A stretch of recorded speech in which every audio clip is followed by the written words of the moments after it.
I'd like to call this meeting to order at 5:37. Roll call, please. Commissioner Lloyd, Commissioner Winfrey, Here. Commissioner Ellenberg, Here. Commissioner Brown. Here. Commissioner Avery. Here. Commissioner Shoemaker, Present. Commissioner Kuzno, Here. Commissioner Wayhill, Here. and Commissioner Davis. Here. At this time, we'll have the invocation by Commissioner Winfrey. Thank you, Madam Chair. Board, in recognition of the anniversary of the 911 families and victims of 911, I'd like to bow for a moment of silence in commemoration of those.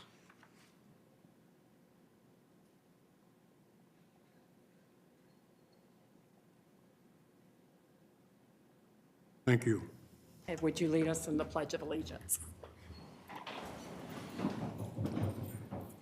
I pledge allegiance.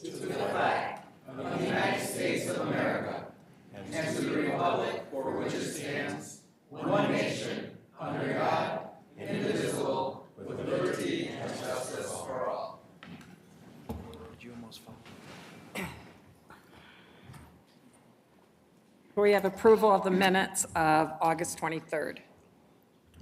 Support. Been moved and supported. Any discussion? Seeing none, all those in favor? Aye. Opposed? Motion carried. At this time is the time for audience participation. Anyone wishing to participate, please line up against the wall. You have 2 minutes to speak. Okay, go ahead. State your name and your city, please. Good evening, everyone. My name is Talia Abdullah. I live here in Flint. I just wanted to come and introduce myself. I'm the new executive director at the Gloria Coles Flint Public Library. I've been in Michigan for almost 2 months now, in my position almost 2 months. And so I just wanted to come and put some faces with names and introduce myself. And I look forward to working with you and serving you as a member of the Flint community and the library community. Thank you. Thank you for coming. Thank you. Any communications? We do have two communications, Madam Chair. The first one is from David Conklin at the Genesee District Library. He's here for a presentation tonight. It's Library Night at the County Board of Commissioners. Thank you.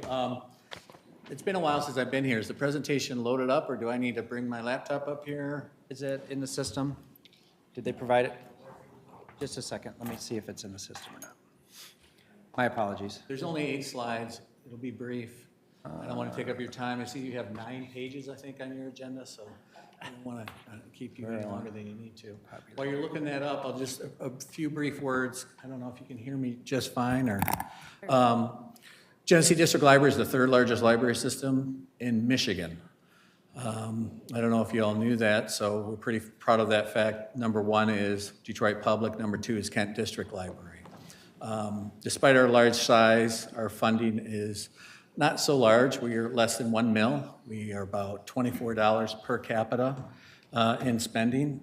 So we do a lot for a very large group of individuals on a tight budget.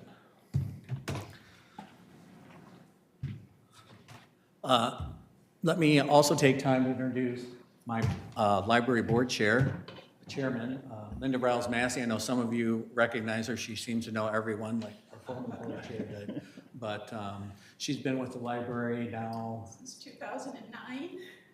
So 14 years, longer than I've been with the library. I've been here 10. So.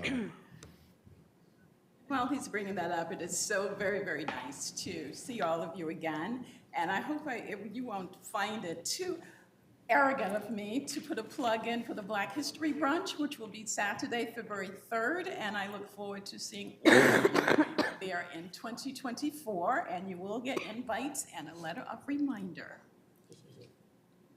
Thank you, Linda.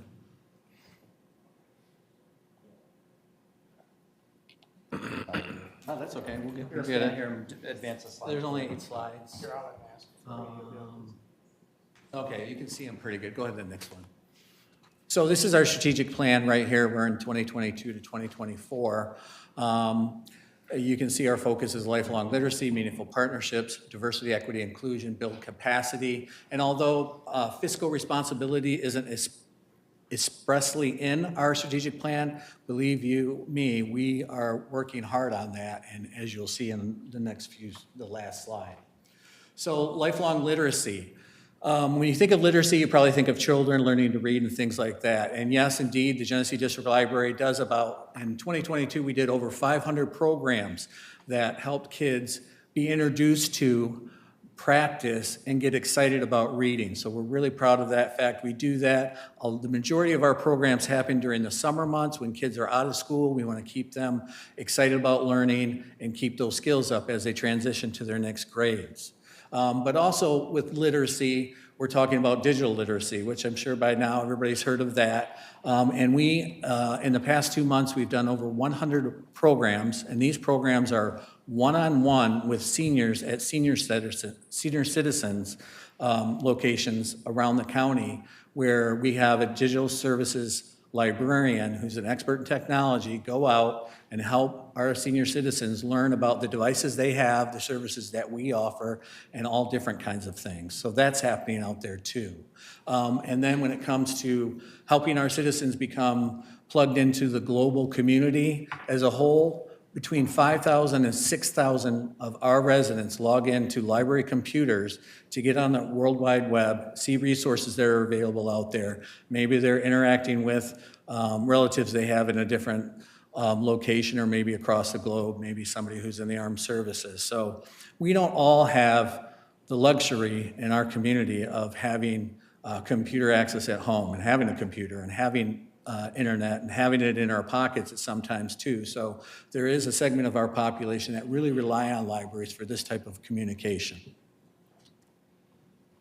So meaningful partnerships. In our 2022 annual report, which all the commissioners should have before them, you can find all this information on our website too. We've listed over 52 different organizations that we partner with. That's a very edited down list to fit into that publication. But we partner with school districts. We got 32 different school districts in Genesee County. We partner with senior citizens. We partner senior centers, all in things of that nature. We partnered with the Grand Blanc Community Schools and the city of Grand Blanc to bring something called it's in Rust Park, and we call it, it's a literacy walk, where we have books along the trail, so parents who are out walking with their kids can read with their kids as they walk along the trails. There's maybe 20 different stops where they read a page of a book and they move on, walk along, and get to the next page, and get to the next page. And we change those out every month. We did a similar program in Linden. So in the city of Linden, at their park there too, we've done the same thing. So, diversity, equity, inclusion. The library has a diversity committee. We founded that back in 2019 at the bequest of one of our employees. It was active that very first year with something called Diverse Perspectives, which we did different biographies, 3 different people each month, of people who maybe aren't blonde and blue-eyed Americans like you would think, like it used to be, right? Apple pie, but Americans are all different kinds of walks and all have all different kinds of looks. And that was highlighted in our diverse perspectives. And you can probably still find that on our website. But we're re-energizing that because in COVID, we didn't do a lot of meetings in person. We were all learning how to work from home. We're all learning how to get through this thing called COVID. So that's being re-energized. At this month's board meeting, we will have a diversity, equity, and inclusion statement that the board will be considering for adoption.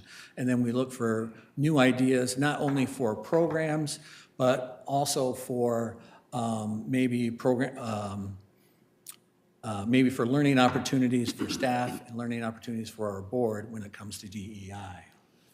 And lastly, our last bulleted item is build capacity. Well, this isn't about building larger libraries or building more libraries. Some of you may already know that we partner with local communities to bring libraries to our citizens, and there's 19 different branches. Those branches are supported by the local municipalities. We provide the services, we provide the staff, and we provide the resources that bring those libraries together. So those are really nice partnerships that keep costs down for our citizens, but yet we are still able to provide 19 different locations. So when I talk about building capacity, I'm talking about improving our ability as staff members to serve the public. So we're talking about training, we're talking about knowledge, we're talking about skills to be better employees and better, to provide better services to our citizens that we all serve.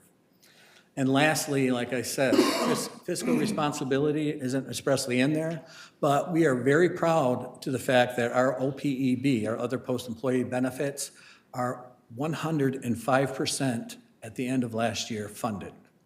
So we're really proud of that fact. And then in addition, we do have people in the defined retirement, and that is, next slide, please. You may have seen this slide if you were looking at this particular audit.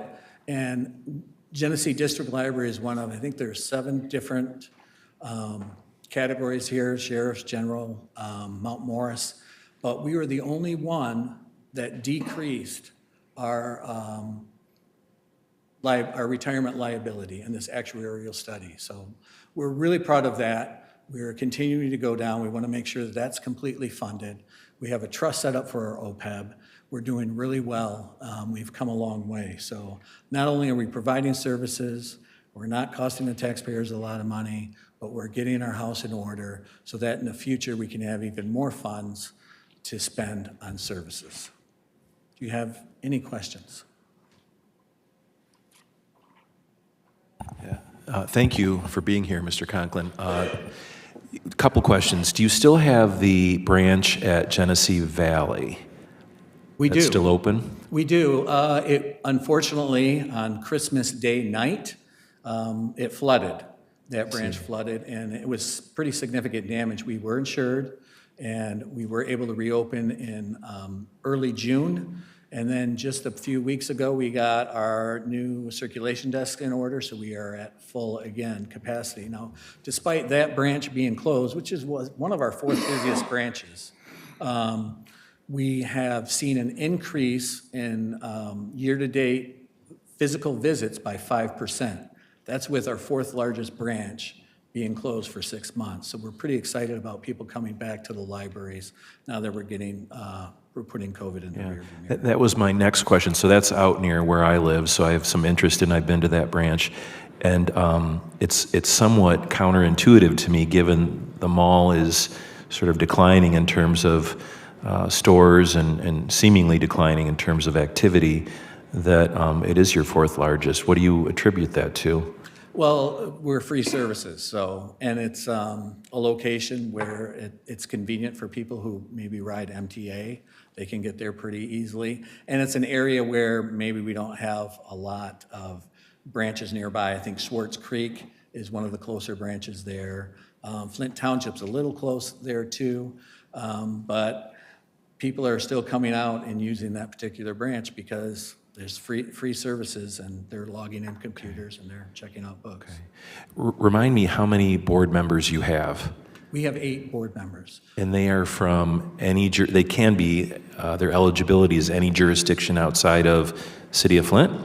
For this board's obligation is 4 representatives from anywhere outside the City of Flint and outside of Grand Blanc Township. I see. 4 other board members are from within Grand Blanc Township.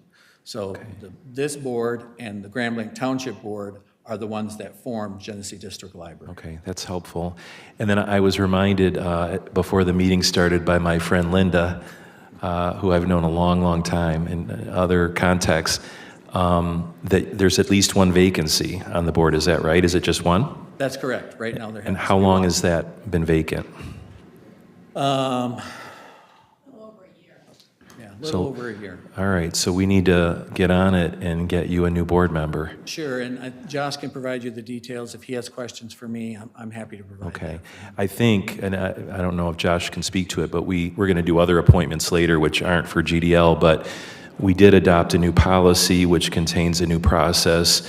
There's an online portal where candidates are supposed to answer some basic questions and then some questions related to their interest and, you know, what they think about this, that, and the other.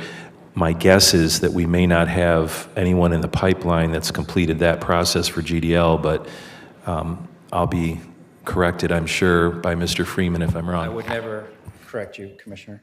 You are always right. Thank you. No, since we changed the appointment policy, with this new process, nobody has applied for that particular position. We did advertise for that position along with all of our other positions. It was, you know, in most of the media, I did see it, but we did not get anybody Okay. under this new process. There were some folks under a former process, but they did not apply through here. And if we have anyone watching tonight or who will watch this, this is all online at the county's webpage where you can see where the openings are and the process. I think the link is there. People can fill it out. So I think a year is a long time to have a vacancy on a board. So didn't realize it was that long. I appreciate you bringing it to my attention, and we'll see what we can do. Thank you. Thank you. Thank you. Madam Chair, any other questions? Yes. Thank you for coming tonight, David. Can you briefly tell people about the Libby app and the Hoopla app that you just told me about? Sure.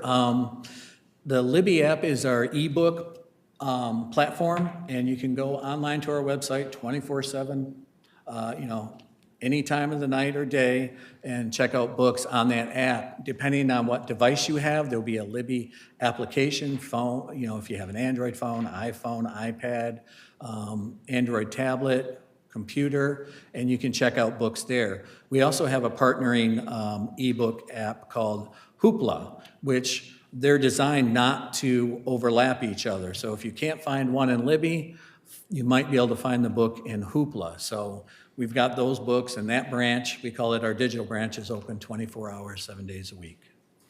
And that's a wonderful resource for residents to know about. I've used the Libby app quite frequently, and it's a great way to listen to books for free through your service, so thank you. Thank you. Any other questions?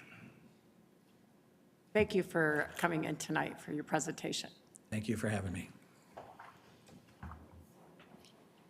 Okay, we'll go down to Resolution 2023-540, our capital improvement by Derek Bradshaw.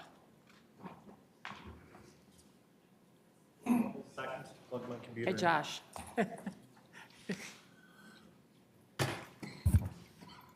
Ready?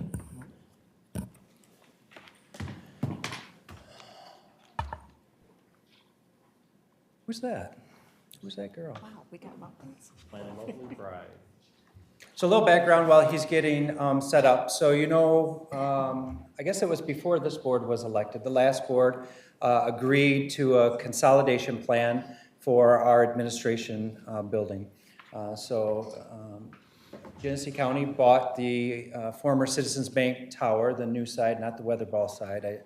I have to tell people sometimes. In an effort to consolidate 4 buildings into one. So we went through a kind of an extensive process. We hired a couple of firms to come in and do a space analysis, to come in and do a facility assessment on those 4 targeted buildings, and made the business case that consolidation into one building was the appropriate thing to do. After we got through that process, we started looking at, what are our other needs across the county in terms of capital needs, right? We know we have a rather large fleet of buildings that was built out for a different time, and that we have significant need in all of those buildings. But rather than just Derek or I or Ray telling you that, well, the bricks are falling off the jail, we thought we'd hire an actual professional firm that could come in and do an independent study at each of these buildings and provide you the data you need to make decisions, because we like to make data-driven decisions, don't we, Dr. Brown? Yes, we do. Yes, we do. So that is where we're at. Derek, you can kind of start us off from hiring the firm. Thank you, Josh. So before you have our capital plan that we put together, I'm going to just kind of hit the highlights. There's lots of lowlights. details in there. The consultant we hired was very thorough, literally poked and looked under every crevice, roof, et cetera. So in essence, what this plan is, it's about $82.9 million of expenses in the next 9 years. So those are the existing buildings that we're talking about. Keep in mind that we're not talking about animal control, because we've fairly recently done that. We're not talking about any of the buildings that we're currently closing. So that's just kind of the buildings that are left. Two pieces with that. The majority of the expenses are necessary improvements. We're not talking about making these look nicer. We're not talking about additions or anything. These are fundamental, keep the buildings operational. There's a couple pictures up there. Those are very common in every building. I kind of look at that air compressor, and that's the air compressor that runs the heating system and to open and shut the valves in the jail. You know, it kind of runs till it dies, right? And then when it dies, it's an emergency, because we just don't have the funding to be able to do the things that we need to do to run our operations.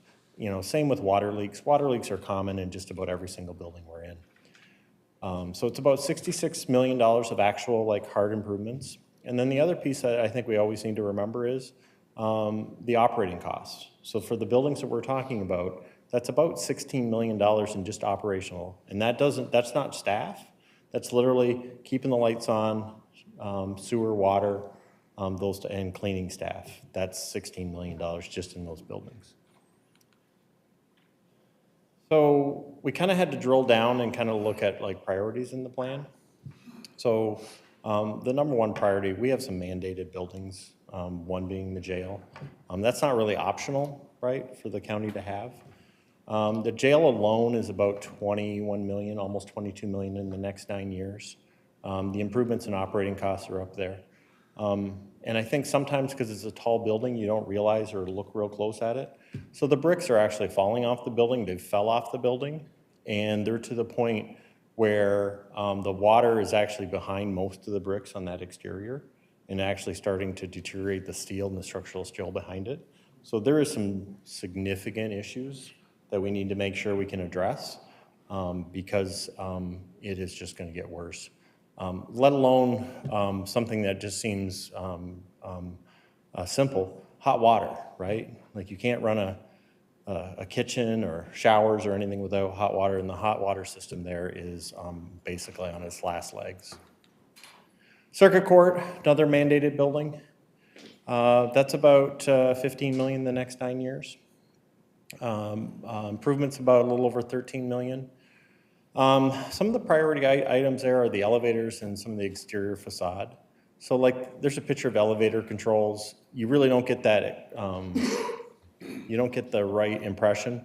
So we're to the point with the elevator controls, and who knows how old those are, but we're really looking at eBay for parts because there's really no commercially available parts. And That's not an exaggeration. We literally have to look for parts at places like eBay to keep our circuit court building operating. Wow. And then the other one, what's a little bit hard to see, we're getting a lot of water infiltration into that building. So that's a building that is really the county really put a bunch of money into to make and restore. And if you start looking around all the windows, all the stuff, you're starting to see water starting to come in when you actually take a look. So that facade has some needs. And if we can address these needs now, then that really is just minor repairs, right? But if we continue those on, we're going to get to where the jail is, which is a huge capital expenditure. Motor pool and G-card warehouse, I'm going to lump these kind of together. It's about 8.6 million on those buildings. So those are pictures, right? So the thing on the right, that keeps the freezer and stuff going, that's a picture of it, right? So when you put your food in the freezer for their program, that's the piece of equipment on the right that keeps it cold, right? That is literally the tip of the iceberg. I don't think we have No the pun time intended, tip of the iceberg. to go through the number of improvements that warehouse needs. It is dramatic. Same with motor pool. They're very outdated and the improvements are huge. The Can I good, jump in real quick? Absolutely. So the G-Card building, for example, was the old Paramount potato chip factory. Some of the native Flint folks here will remember Paramount potato chips. You know, the freezer that is in there, the walk-in freezer and coolers came over from Mayfair Plaza. So they were old when we got that building and they're even older now. The motor pool building was part of the old Otto Ford dealership that was built in the teens and 20s. That was one of the buildings of that complex. That's got some environmental issues associated with it, but just also outdated equipment and infrastructure associated with it. so the goal with both of those buildings, as long as with the recycle building that we're going to be building in the next couple of years, is to relocate those all over to the McDonald Dairy site and really kind of treat that as kind of a whole kind of project. So that's kind of the approach that we're going to take with those projects. Out court expenses. So these are all the small courts that are all out in various areas in Genesee County. There's about 6 of them. That equals about $21 million of expense in the next 9 years.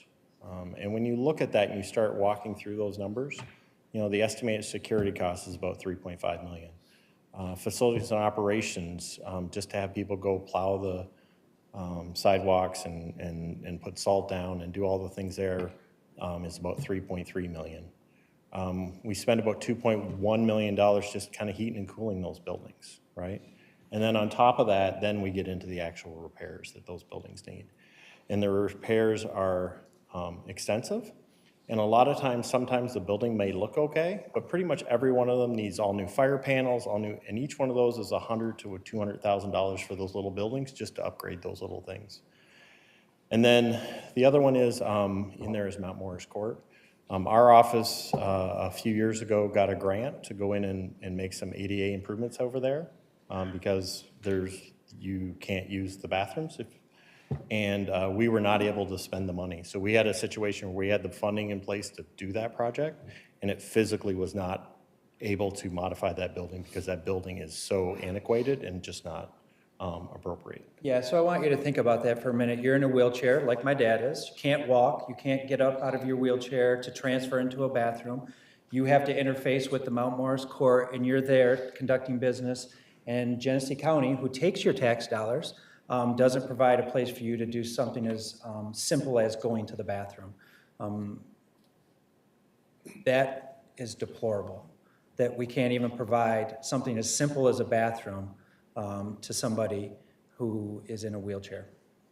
And we have, and I'll talk about this later, but kind of set that as a standard. That's what our standard is for Genesee County. Okay. Josh, you want to summarize? Yeah, so basically, you know, kind of the question is where do we go from here, right? We've got a $83 million problem facing us. We don't have the money to pay that over the next 9 years, even if you kind of chunk that up.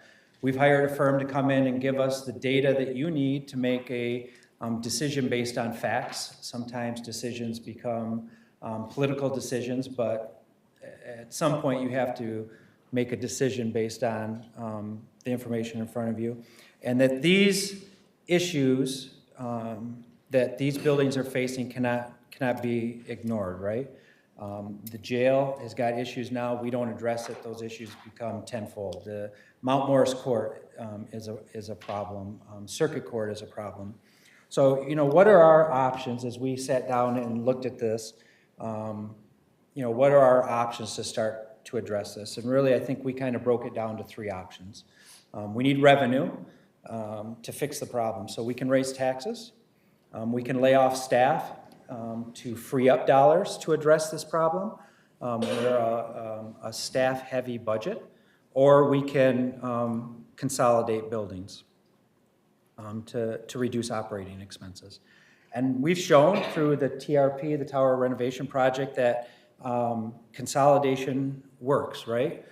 We've said we're going to go from 4 roofs to 1. We're going to go from 4 parking lots to 1, from 4 HVAC systems to 1, and realize those savings over time. We can reduce costs, but not reduce service or staff.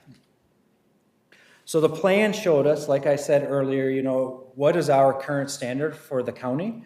It's unacceptable to have facilities that you can't use the bathroom in. Like I said, we gladly take your tax dollars, but we don't provide facilities that you can come in and experience or use your tax dollars. And it's unacceptable to have buildings with bricks that are falling off. Maybe you'll make it to the fifth floor of the courthouse. Maybe you won't, you know, I guess you're paid by the hour. So if you're in the elevator for a few minutes or a few hours, that's not maybe a big deal. These things are not acceptable as we move forward. So what's the ask tonight as we present you this plan, and you know, what are you getting in adopting this plan?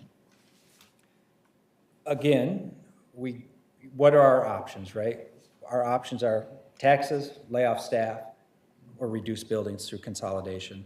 You know, and what are our priorities? Our priorities need to be those mandates, and this plan sets those priorities as those mandated facilities. We've got to have a jail. We've got to have a circuit court building. We've got to have a central administration building to house those functions. So boils down to we're asking you to adopt the plan. By adopting the plan, it green lights 2 projects with the initial funding that you will tonight when you create the capital improvement fund. Tonight we'll provide funding for those 2 projects. Derek kind of walked through a couple of them. Water heaters at the jail. It's a major issue ever since the water crisis at the city. We've had piping issues in buildings throughout our downtown area, but at the jail, we've got 600 residents there, under sheriff, at the jail. They have to have water to cook with, to shower, to clean. It's not an option. Circuit court, again, that elevator project, we've got to be able to move within the building and with an expectation that we're going to get to where we push that button to go to. So that's about 1.6 million between just those 2 projects and those 2 buildings. Remember, we have an $82 million overall problem. So we're asking you also in this plan to continue with that consolidation of buildings with a focus on those mandated buildings, with an emphasis on reducing buildings that are rented, that are not compliant with federal or state law, and are in our worst condition. In doing that, we will immediately make another transfer into our capital improvement fund that will go towards addressing this long-term capital need. Long-term is 9 years, it's not really that long. Capital needs that are evident within the plan that's before you today. So those dollars that we will realize in savings aren't going to be used for staff or to start new programs. They're going to be driven right back into our capital needs across the county. So with that, if there's any questions, happy to answer questions. But we're asking for a motion tonight to approve this plan.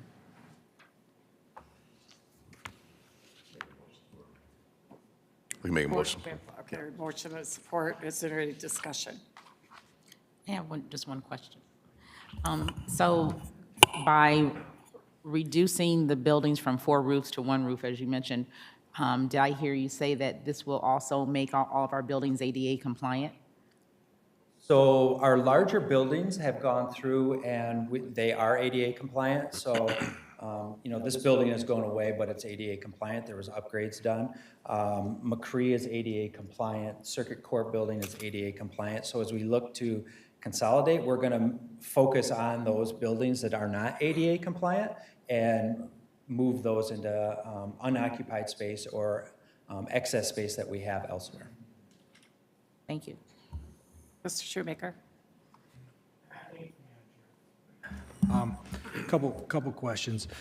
I know we discussed it before, but by moving forward with this plan, what do we think the savings will be to our residents on an annual level, if we could break it down to that? Yeah, so it's pretty straightforward. So it's about 21 million over 9, right? So, you know, if you do that math, it's, you know, literally just under 2 million, so I'd say it's about a $2 million savings back to the residents. And that's where our challenge is. Well, let's be clear, though, it's not back to our residents. This is back into Right. our capital plan so that we can not do things like raise taxes or lay off people to address those capital needs that we have. Go ahead. Thank you, Madam Chair. And through the chair, do we know exactly what buildings we will be shutting down then? Yeah, Obviously, so- we know the consolidation plan to move over to McDonald Dairy site will give us G-Card, motor pool, and a recycling center, which is a new. Yeah, add-on. probably the stickiest area that we're going to address is those out-county courts. You know, like I said, Mount Morris, that's the ADA issue that I was talking about. That's probably one of those that we'll make a priority. In addition to the ADA problems at Mount Morris, the Michigan Indigent Defense Commission has certain standards for defense attorneys to meet with their clients, that we have to provide private meeting space. There is no private meeting space in that building, so we're actually renting space in the little strip mall facility that's right next to it so that we can be in compliance with state law just for that one aspect. Rented facilities, right now our lease is up with Davison, City Davison. So that's probably one that we will work with the district court to move relatively soon. But everything across the county is on the table to look at how can we provide that service in a more efficient space, in a more appropriate space. So, Madam Chair, if I may continue, thank you. So as far as we know, Mount Morris Township Court is, we all have visited it, or city, I'm sorry, city. Yeah. Yeah, that's, I've been in that building. You took me on a tour. Yeah, It's it is. not representative of what we want to be as a county. I agree. Davison, we're thinking, do we have the, because we mentioned before, 4 court. Yeah, so we know that out in Flushing, for example, when they have court at Flushing, there is 0 parking available for the rest of the tenants that are in that condo. The other tenants in that condo actually come out and put chairs in spaces so that their customers can have a place to park. We know that that's an issue. The other 3 courts, which will be Burton, Grand Blanc, and Fenton, we'll need to work with the courts to determine what would be the most appropriate to move and the timing of that. Go ahead. As someone who has a court in their district, I would feel better if I knew, you know, this final piece or puzzle, whether it was Burton or Grand Blanc or Yeah. Fenton. Obviously, yeah. you can understand where Yeah, my so I don't want thought process is. I don't want to speak out of turn, but I know at one point the city of Burton was interested in the court building that's right there basically on their campus. I don't know if they are now or not, but we'll work with the district court to figure out what would be most appropriate. Okay. Thank you, Madam Chair. Like I said, I think what you guys have done is exactly what we've talked about for years down here. I think this is a step in the right direction. Now, it's not going to fix all of our problems, and there will still be more that pop up because we have older buildings and things like that happen, and there are other issues that can't be foreseen, you know, natural disaster type things. I believe the library had one, as he was stating, you know, the Genesee Valley Mall. So I'm with that. Unfortunately, I know what my court means to my residents out there, so I'm a little concerned with that, and that's just where it is. I think, though, everything else, I'm so excited for this, and I hope the rest of the board realizes, you know, how much work they put into this and how much work Derek and Josh have put into this over the years, and the rest of our staff that are combined. Like I said, I'm just a little leery myself. Now, I do realize most calls or court cases are being handled via Zoom for a lot of stuff, so that's a little tough, but my residents like having their court, even though I don't know how many people are actually attending. I would love to see that number, actually, how many people are actually in there a day, and I think we talked about getting that. I just haven't seen it yet. But Thank you, Madam Chair. Thank you guys for the hard work. It's appreciated. And like I said to the rest of it, I think this is a step in the right direction. I'm just a little concerned with the other. Thank you. Mr. Wayhill, did you have a question? Well, I don't have any, well, not really a question, just a comment. So I appreciate the approach and the fact that we were able to have a workshop and drill down on this. I don't know if the public is aware, but it was a public meeting, publicly posted. Occasionally, the Board of Commissioners meets in workshop format where we can have a meal and listen and ask in-depth questions, which we did probably a month and a half or 2 months ago on this topic.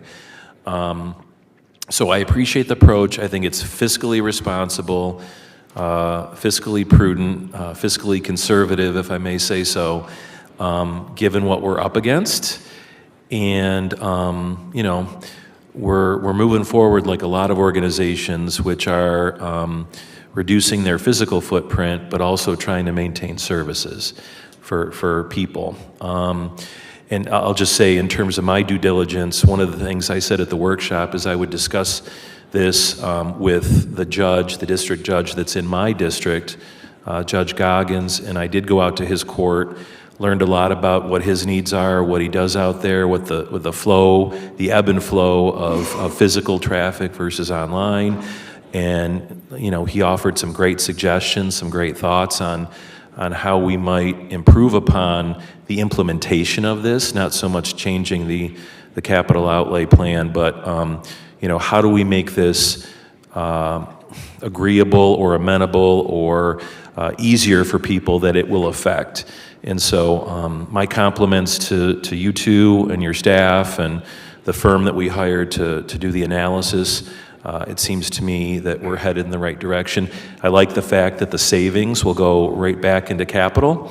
We're not going to spend it on other things because we know we've got the 83 million, if you round up, that we need to come up with over the 10 years. So I'm in favor of the motion and will be voting yes on it. Thank you. I'd just like to thank both of you. Everything was explained very well. You know, the $82 million over 10 years, and when you divide it up, you think, oh, well, that's not a lot, but it is an awful lot because it's really just putting a Band-Aid on, because once you fix that, something else is going to go. So really, it just continues to grow. So thank you for all your hard work. I know it wasn't just you two, it was your staff that's behind you. So, and I thank both of you. Mr. Cousineau. Just want to build on what everybody's saying. It's, I know that having sat on the planning board all the years I've served, that this has been something that's been worked on very diligently by many people, mostly by you two, to make happen. You know, some of it's painful. You know, like, I'm sorry, on my right-hand side here, Wayhill, the court there that he's talking about used to be in my district. And I know that people, you know, are passionate about those courts, but things have changed. And not only financially for the county, which is driving this, but COVID changed a lot of things. In the Flushing court that I believe Dale is talking about, they have actually we've been asked to leave that by the condo association there to vacate it. So basically, we're not welcome for the reasons you stated. The Mount Morris court is in my district, and it is in absolute deplorable condition. So that one has to change. But just consolidating and saving the money that we're spending needlessly throughout the last few decades, that has to come to an end because we don't have that luxury anymore. And so I'm very supportive of this plan. I'm very thankful for the hard work that I know everybody's done on this. Thank you. Thank you. Any other questions? Seeing none, all those, there was a motion? Okay, and a support. All those in favor? Aye. Opposed? Nay. Motion carried.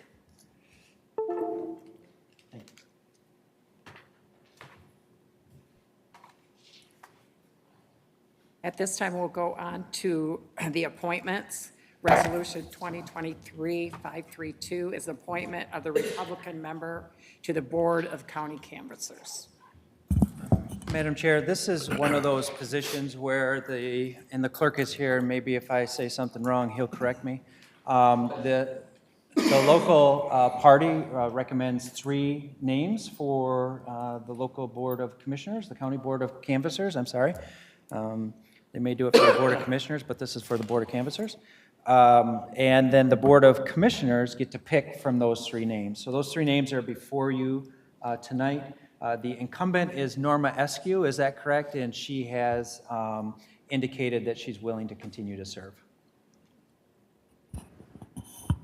Was that the only one that? There are 3 names. They were in your packet, but I can read them off for the public If you here. could do that. Yeah, absolutely. I can read them for you. I've got them here now, but go ahead. Well, Askew, Brenda Baker, and Perry Russo.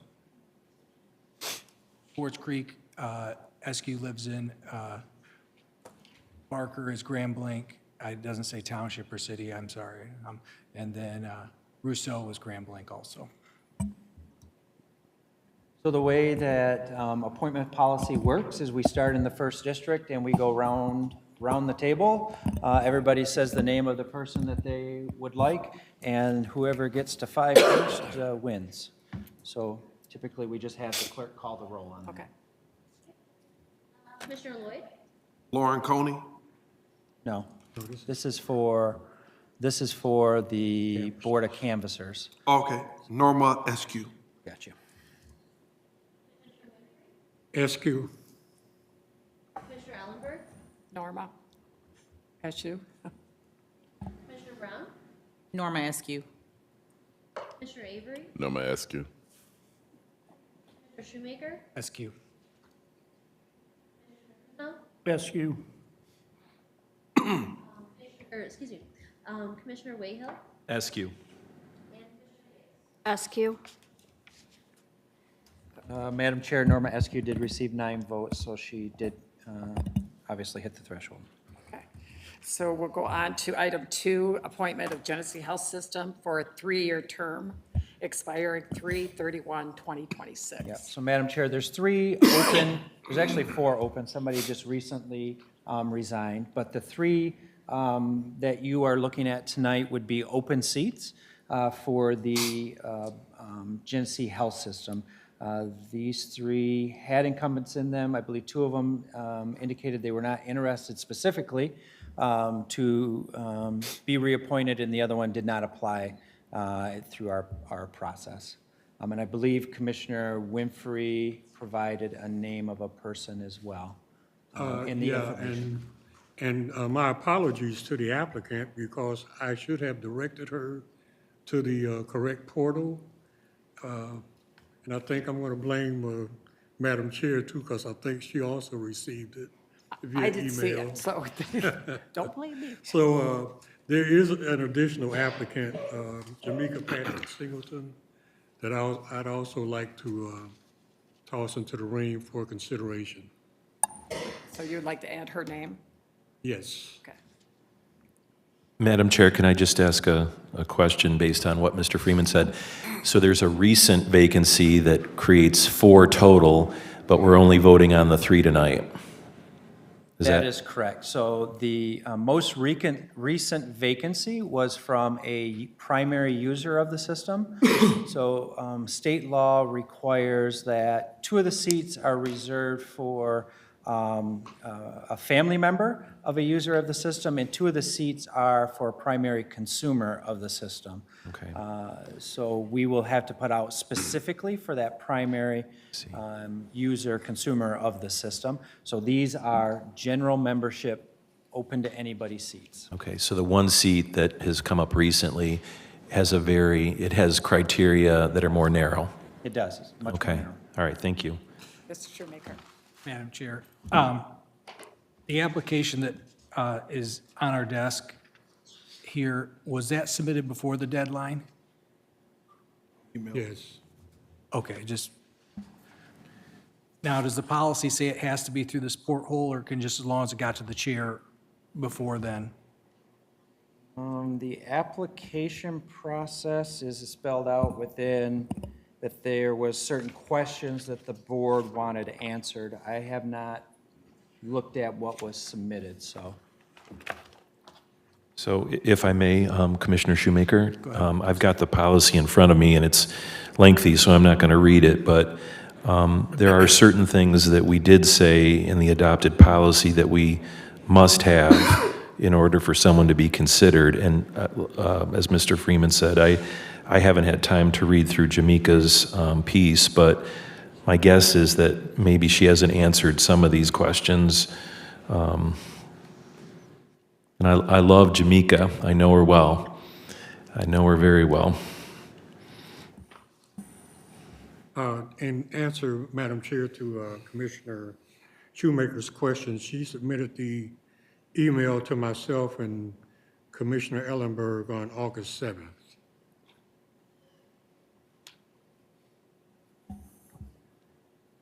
And I didn't see it, so. We got two up here. Mr. Crusoe? I'll refer to Mr. Kuzma. In response to Commissioner Wayhill, I have had time to look through it, and I don't believe many of those questions have not been answered. The answers are in there? No, They're not. I'm thinking they're not. I have a question about, my understanding is there's kind of like a more, maybe detailed qualifications or, a narrower view, do we know if Ms. Jamaica fits that particular criteria? I don't. What is the criteria? Do we know what it is? Yeah, the criteria What's is the she difference? has to, the person for this other seat, primary consumer seat, has to use the services of GHS.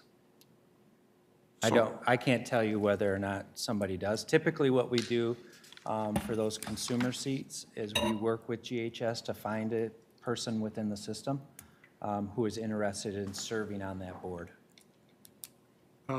Madam Chair, I think in the pool, there is one person that is a relative of a person that utilizes the services. But, Yeah, it's not the relative position, it's the primary consumer position. yeah, I did ask, I called Dan Russell on that this afternoon. And because it's his son that was one time one of the patients. So it has to be someone that is a consumer there, so, sorry. Madam Chair, I wasn't going to do this, but it might be helpful for the public and even commissioners, because I didn't remember all of these things, but this is what we worked out in another workshop, and then it became policy after that. So what we require for the folks that are on this list, they had to attest to being a resident of the county. They were to indicate to us whether they'd been a resident for not less than 1 year, immediately prior to consideration for an appointment. Requirement to be a citizen of the United States and a currently registered voter in Genesee County, in the state of Michigan. And then the third basic question, shall not have been convicted of a crime involving deceit, fraud, or dishonesty. So that's the first set that they had to answer through the portal. And then in terms of the application, why are you interested in serving on this particular board or commission? What experience that is related to the work of this commission would you bring to it? How can you add value to this board or commission? What factors in your life might limit your ability to serve on this? And what is your philosophy about diversity, equity, and inclusion? So those are the things that we require under policy as part of the new process that we adopted a couple of months ago. Madam Chair? Yes. One additional question through you to Mr. Freeman. Mr. Freeman, do you know when we will have seats open on this board again? How many, just for background, for me, question of ignorance, how many seats are on this board? How many people do we have sitting on? Yeah, I believe there's 12 or 13. If you give me just a second, I will look it up here. I think there is 12, but I'm not positive. Yep, I can tell you here in maybe just a minute. And there are a number of them that are up next year too, so Just a second, I'm trying to find the info here. I appreciate it. I'm just curious as Yep. what that looks like. I know at the time, we have a hard time getting a quorum. So I there- sit on the board. Really? So there are 12 positions on the board. There are there's 4, but 3 general member open seats. After this, these seats come due every March 31st. And next year, there are 4 seats at March 31st. Of those 4 seats, 2 of them are family member seats. One of them is a general public seat, and one of them is actually that primary consumer seat of the person who resigned. So that position will be reappointed again next year. Thank you. Just as final comment, I think that Ms. Jamaica Singleton would be an awesome addition to this particular board. Next year, for me, I'll be looking at these dates and those openings to make sure we put additional people on this board that would be good additions. Thanks. Madam Chair? Yes. The policy also states that for incumbents, the board shall consider attendance record, length of term already served, and authority board commission input. And so I believe there is one person on the list that has served previously, or no? There are no incumbents on this list. Okay, so that wouldn't apply, all right. And a follow-up question, so the 3 general spots that we're voting on tonight, they're outside of the requirement for a primary user or family member, right? Right. And so the one that just recently became open, that one is for a primary user. Right. Okay, thank you. So how do we do this? Do we do them one at a time? Yes. Mr. Shoemaker? Are we, so I'm trying to understand this, are we including the candidate Singleton, or are we not? So when we take roll call, you, as a commissioner, are free to say George Washington if you want to. We can't, nobody can force you to do that. But, yeah, that's up to the board to decide. I'm just questioning per policy, because this is the other thing, because you said there were other candidates that applied, but they didn't follow the criteria. There was a candidate you said that applied that was already on the board that didn't follow the criteria. So did you not just say that there was already a GHS? There was somebody on this one, yes. Yes, and they didn't follow the criteria. Well, this criteria wasn't met either, because there's not all the stuff filled out that was requested. Am I correct or am I wrong? They did not go through the same process as the other 4 candidates that are before you. So did the candidate that is already on the board email their resume? Okay, so do you see what I'm getting at? This one was emailed also. I and see that sent in this the is a same. decision for the board to make. So I just, like I said, I'd hate to see us go against something we just approved. You know, one, and on a different topic, getting most of these candidates Monday and then trying to get a hold of them and talk to them and see what their opinion is, I don't think really leaves us with the best choice of who we should choose.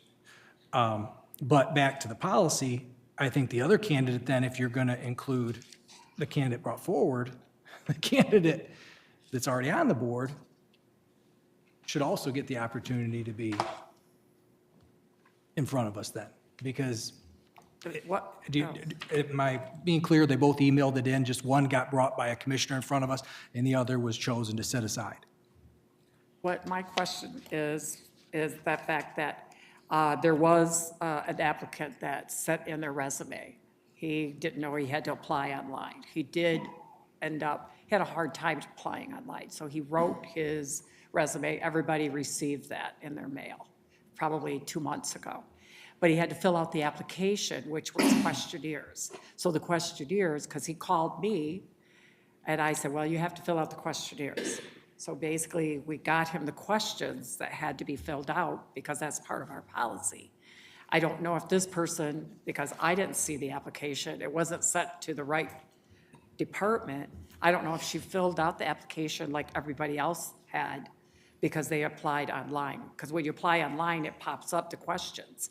So they have to answer those questions. So being the fact she didn't go to the right site to fill it out, she didn't answer the questions, which that's why you'll see in your packet, some of them were handwritten, because this gentleman isn't very techy. And so he had to handwrite it and send it to me by email, No, and I, Madam Chair, Josh by email. I don't see anywhere in this policy that says that they must go through the portal. All it says is that they must meet the following prerequisite qualifications.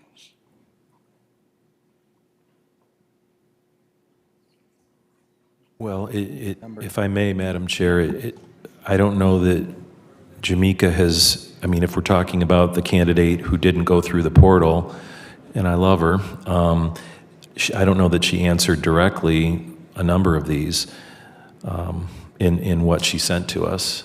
I mean, again, I haven't read it, but Mr. Cousineau said he did, and he believes that she hasn't answered them, all of them anyway. Well, I mean, really the procedures is go around the room and name who you would like. And if you want to add her, add her. You know, I mean, I don't want to, take a candidate that wants to volunteer for a very important program and kind of say we're just overlooking her. So, I mean, it might have been my fault and Winfrey's fault that we didn't forward this to the right department until the last, I mean, I just seen it today. So, so I feel it's, both of us are at fault for not seeing it. It's her at fault for not sending it to the right department. But if we want to add it, you could add the name and we'll go around the room. Mr. Shoemaker. Mr. Freeman, who was the other applicant then who didn't follow the policy and we left off then altogether? Jennifer Johnson. So Was she on the board? We had members that no longer wanted to be on the board. but from what I understand, from what Mr. Freeman is telling us, she did want to be on the board. She just didn't follow the process the same as this individual here. Yeah, so I don't want to, so we've gone through a significant amount of time in trying to come up with a process which delayed the appointment of positions. So what somebody wanted to do, and whenever that was, that this whole thing started way back when, and what they want to do today may be different. So I don't want to speak on behalf of her and where her mindset is today, so I'm not going to say that she continues to want to serve on that board or not, so. This was, if I may, Madam Chair, I'm sorry. So this application was made before this policy was even put in place, is what you're saying? That's what Okay. I'm saying. Okay, thank you. Okay. So we're going to go around the room. Marty, Mr. Shoemaker. Yep, so there are 3 positions. We'll need to do it 3 times till somebody gets to 5. Can I, Madam Chair? Yes. Can I ask a favor, though? Can we at least have a week to look at these and call people? Let's say someone's out of town, someone's busy, I believe, I don't know what time Monday we received them Actually, I think you received them on Friday as part of my Friday or whatever. weekly update. from there. But a week at least, let's say, do you know what I'm saying, next time, before we have to act on them, just to give you time to actually call and, do some things, or if they're busy or whatever else like that, you can talk to more of the candidates. Like I said, if you guys want to move forward, because these need to be filled, and I am fine with that, but could we, moving forward, just, Put that in a motion. I would like to Can move forward. I'll put a motion on the floor that we add to the policy that we at least need a week to review these before we have to vote on them.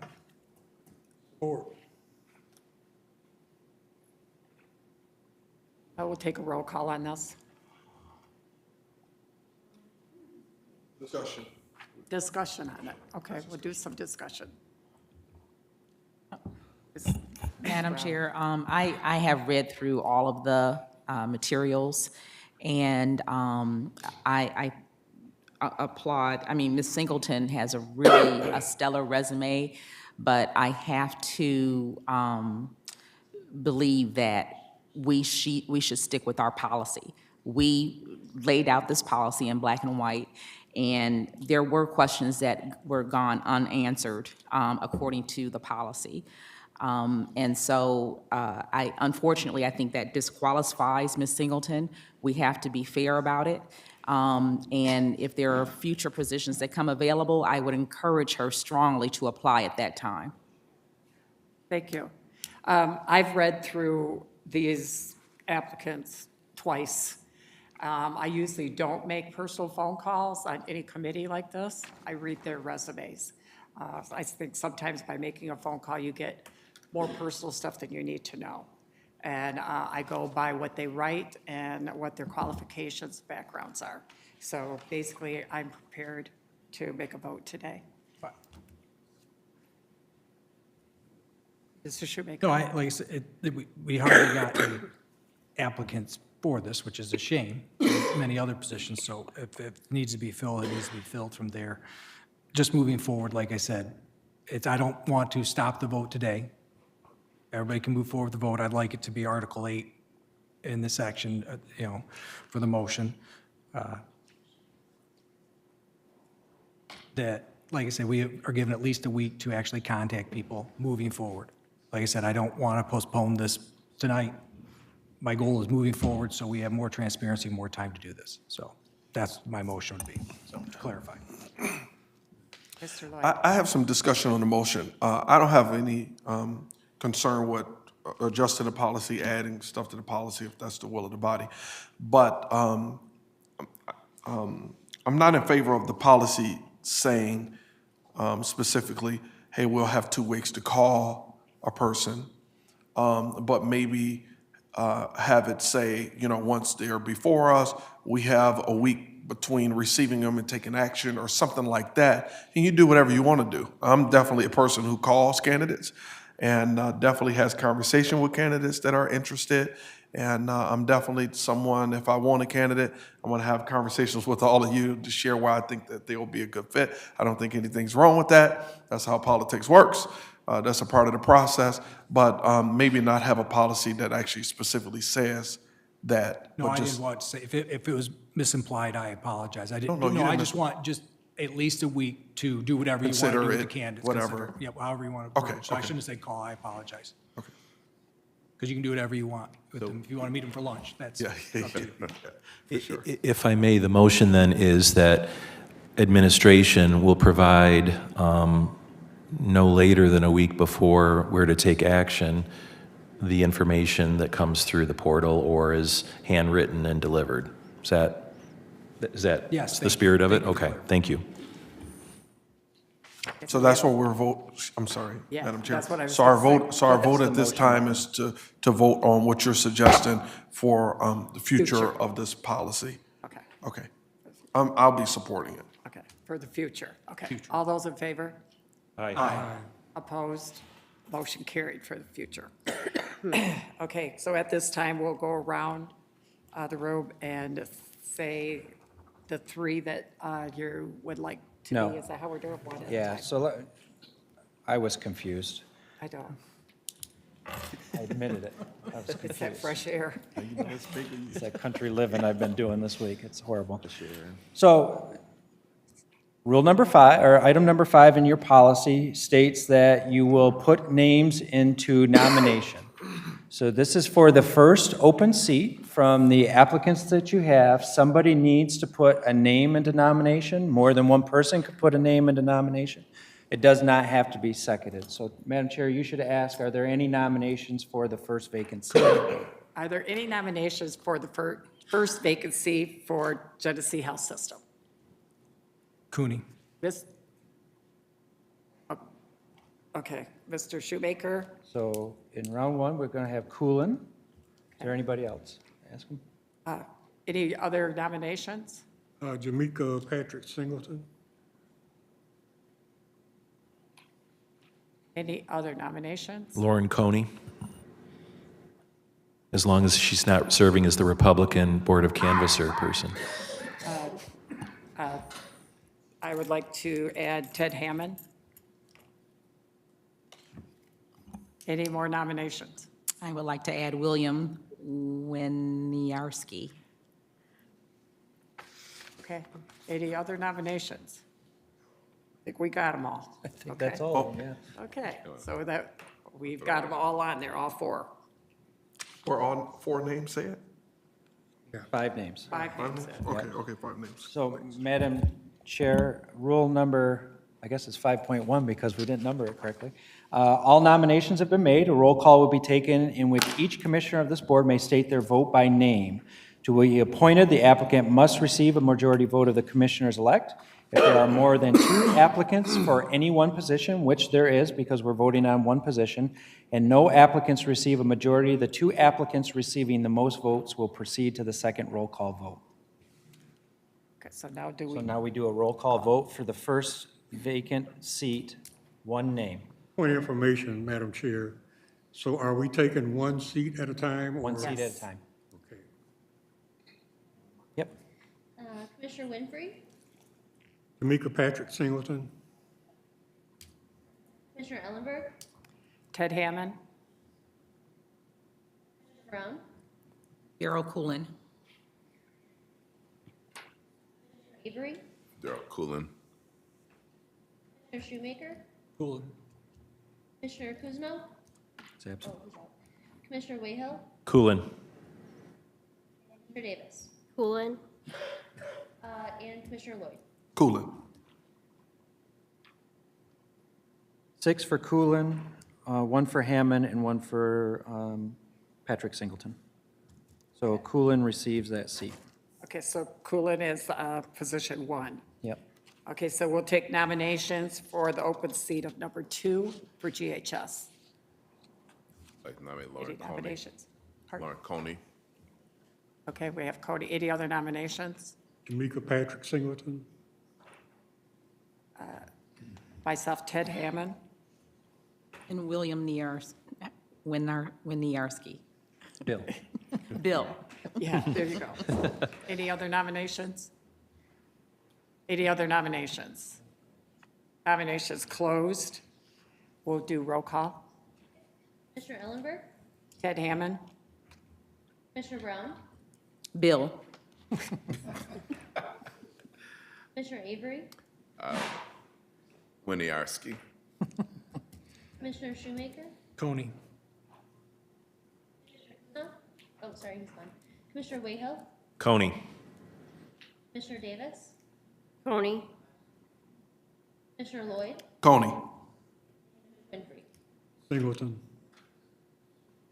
okay, so So that there was 4 for Coney, 2 for Bill, 1 for Hammond, and 1 for Singleton, so no one received a majority. So the top 2 vote getters were Coney and Bill, so they will go on to the next round. Wait a minute, I have clarity. Question of clarity. okay.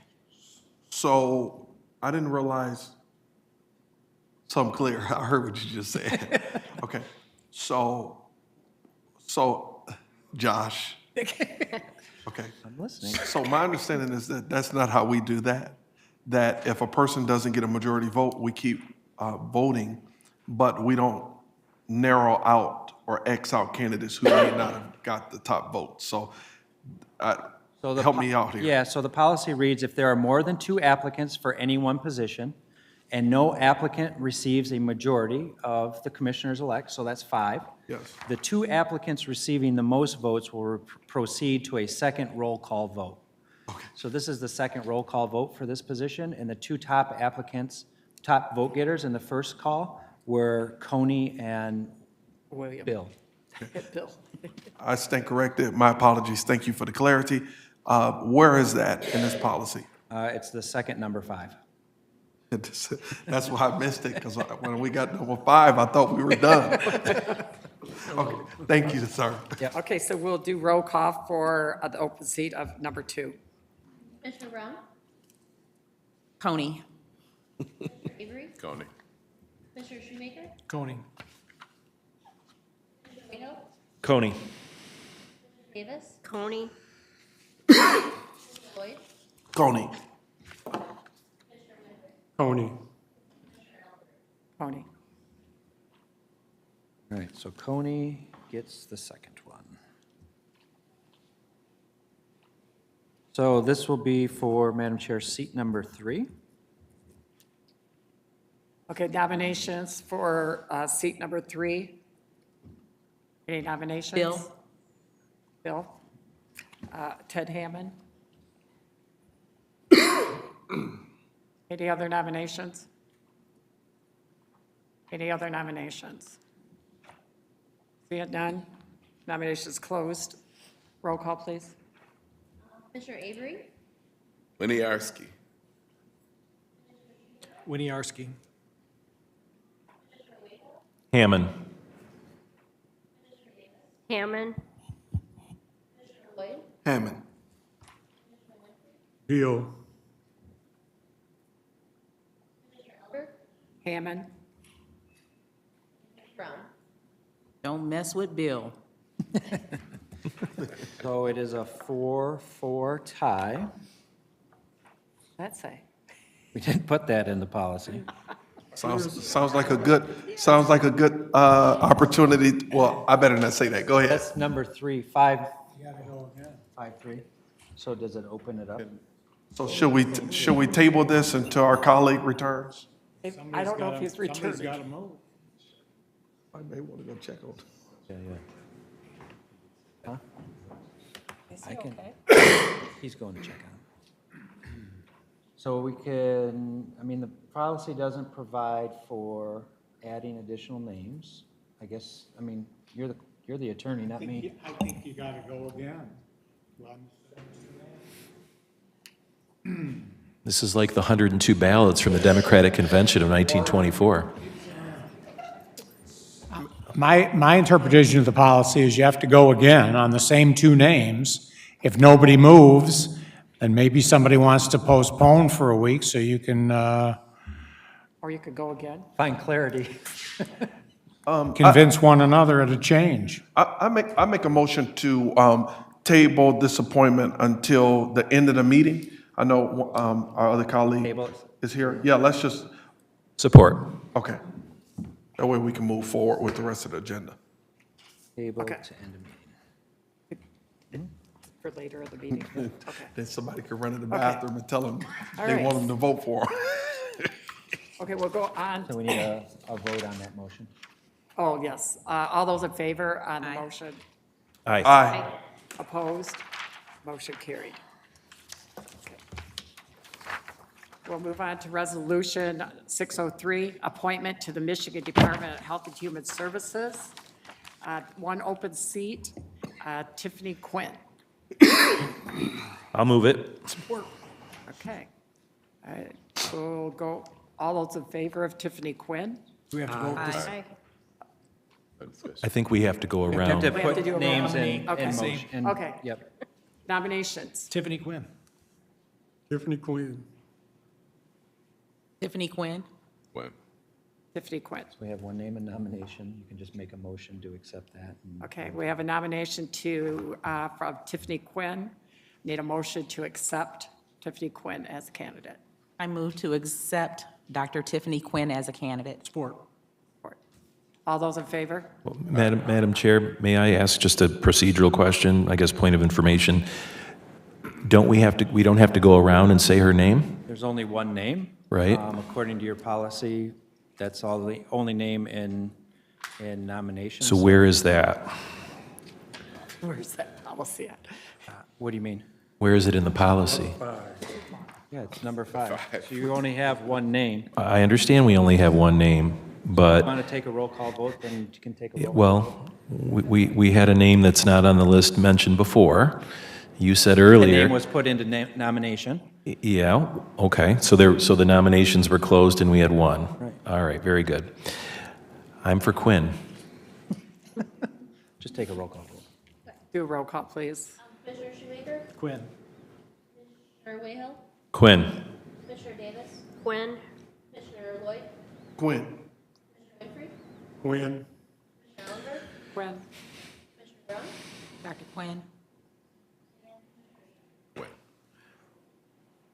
Okay, motion has been made and elected Tiffany Quinn as the seat for Michigan Department of Health and Human Services. Madam Chair, I have a question. I thought that we disbanded that committee. I'm not sure. I asked the same question earlier to Now, Shoemaker. that's the same as the health board, right? Josh, is this the same as the health board? It is not. Okay. Is not? No, they work with the state of Michigan, through HHS, and Oh, okay. provide direction. They're down at the state building. So this is item 4, Resolution 604, appointment of the Economic Development Corporation of Genesee County for a 6-year term expiring 6/14. There's one open seat. Is there nomination? The person that applied was Kenneth Snyder. Nominations? I nominate Kenneth Snyder. Support. Okay, any other nominations? Seeing none, all those, roll call, please. Commissioner Wayhill? Snyder. Yes. Snyder. Commissioner Lloyd? Snyder. Snyder. Albert? Snyder. Brown? Snyder. Snyder. Snyder has the seat. Yep. Okay, this is the Board of Commissioners, Resolution 2020. Madam Chair, one more thing. Before we proceed to the resolutions, I make a motion to strike a line from this policy, and I'll explain why in discussion if I can receive or support. What policy? Well, the first motion is to correct the second number 5, or should I say to renumber the policy so we get that second number 5 out of there. Yeah, so we can do that administratively. Yes, thank you. So my motion is to strike on the second number 5, the last sentence that reads, if there are more than 2 applicants for any one position and no applicants receive a majority, the 2 applicants receiving the most votes will proceed to a second roll call vote. My motion is to strike that from this policy, and I'll explain why during discussion. Did you strike it? Okay, there's been a motion. Is there a support? I'll support it for discussion. Okay, it's been a motion and support. Any discussion? Okay, discussion. Thank you, Commissioner Winfrey, because everybody else was hesitant to support. But listen, the reason why I want to strike that, because I like to see the appointment processes, whether it's filling a seat on this board or any other appointments that we have, that our voting process is consistent. I'm not in support of ranked choice voting because that could have definitely eliminated candidates in other settings. And I'm not in favor of, as we go around and nominate candidates, that we in one round eliminate others that have been nominated, thus kind of forcing commissioners to support two candidates. Because as we understand these processes, as we vote, the support for candidates may change, and we've seen that happen many times. I didn't realize that this was in this policy, but I don't know that that is a policy that we all may like if it's a candidate that we're hoping to get appointed in a process. So my motion is to eliminate that. If it fails tonight, I respect that, but I'll likely bring it back, wait a few months and bring it back for discussion, because I think that it's short-sighted, something that we may not like in the future. That's the end of my discussion.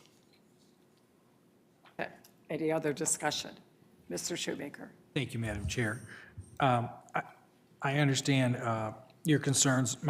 My thought process is with this, that it expedites this, because if you allow 3 or 4, you could be voting on this forever, and if that's what everybody wants to do. But the point was, when we had our meetings, our workshops, was to kind of expedite the situation. It takes the top 2 and it puts them in a runoff instead of continually voting, because I understand where you're coming from, but the whole point of this was to expedite this so you got to the top 2 candidates, and then the next time around with the 9 of us, it was decided. And I think that was the whole point behind the policy. I'm not sure what I think of what you're proposing right now, and I wouldn't mind if you bring it back later, but for right now, I'm everyone's worked very hard on this, and I think I'm just kind of going to stick with where we are at this point. And then if you want to bring it back later, but like I said, we can talk about it more, but I'm thinking that I'm stuck on this. Madam Chair, if anything, I would suggest that in terms of tweaking number 5, we may want to consider for the future, not tonight, but anytime we have a single candidate to expedite things and make it more efficient, we should eliminate the roll call vote and just ask for, a uniform vote for the one candidate. That's kind of what I was doing. Yeah. All right, any other discussion?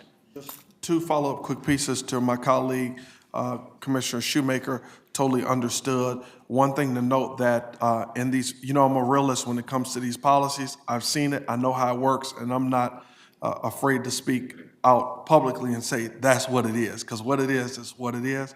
But in every setting and scenario, the candidate that may come out with 3 votes and nobody else gets 3, or somebody with 4 votes and nobody else gets 4, they're not always the most likely candidate to get to 5, if that makes sense. And then the other piece to Commissioner Brown is that the only thing about eliminating the roll call is that the current policy allows for nominations to be made from the floor. So a colleague could nominate somebody that may not have ended up on the agenda, not that they will get the support or not, but just something to think about. With that said, I'm going to withdraw my motion. One thing I could do is count, so I'm going to withdraw my motion. Thank you. All right, thank you. Okay, so where are we now? We are Okay, so that was taken off. So now we're going to resolution, Board Commission Resolution 469, approval of a grant award from the National Oceanic and Atmospheric Administration in the amount of $415,752 to provide support for the Flint River Restoration Project and the removal of the Hamilton Dam. Match funding will come from the City of Flint escrow account, waived to the full board. Need a motion? I move the motion. I support it. Support. Any discussion? Would you like any explanation? Because Barry June's up here if you'd like. Would you like to talk about this, Barry?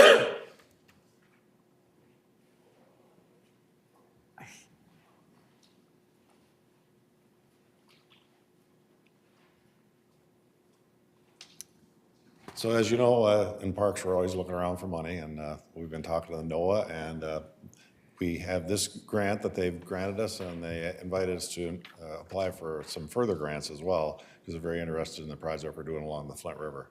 The only problem is that it's only a 30-day window, and that's why we had to get it here at this time, because it came kind of in between your meetings. So that's the reason it's coming at this time as a late ad. And City of Flint already has the escrow money for the match in it. Yes, we're either going to use City of Flint, or we're going to, for this one, we'll have to use City of Flint escrow for a match, yes. Okay. All right. Thank you very much. Any other questions? See it, none.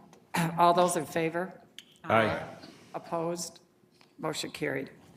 Item 2023-574, approval of a purchase order to Hart for the fiscal year ending 2023 in the amount not to exceed $90,165 to provide for the purchase of election equipment. And cost for this purchase order will be paid by account ending in 978. This item has been waived to the full board. I need a motion? So move. Support. Okay, it's been moved and supported. Any discussion? Could we get an explanation, Madam Chair? I don't know if the clerk is still here. Oh, he is. So this is a request for additional election equipment, hardware, specifically tabulators and the ballot on-demand printers. This is coming out of the necessity of the new Proposal 2 early voting. So while our municipalities maintain and run our day-to-day operations of the elections, the county maintains election equipment to use as backups in the case of emergencies. We currently have 5 tabulators and 0 on-demand printing units because we've not needed those in the past. We've not had early voting. With 28 municipalities, 203 precincts, that's 203 tabulators that are needed, and we have 5 in the county for cases of instances of technology issues. With the implementation of Proposal 2, those 206 precincts, all of those voting devices cannot be used for early voting.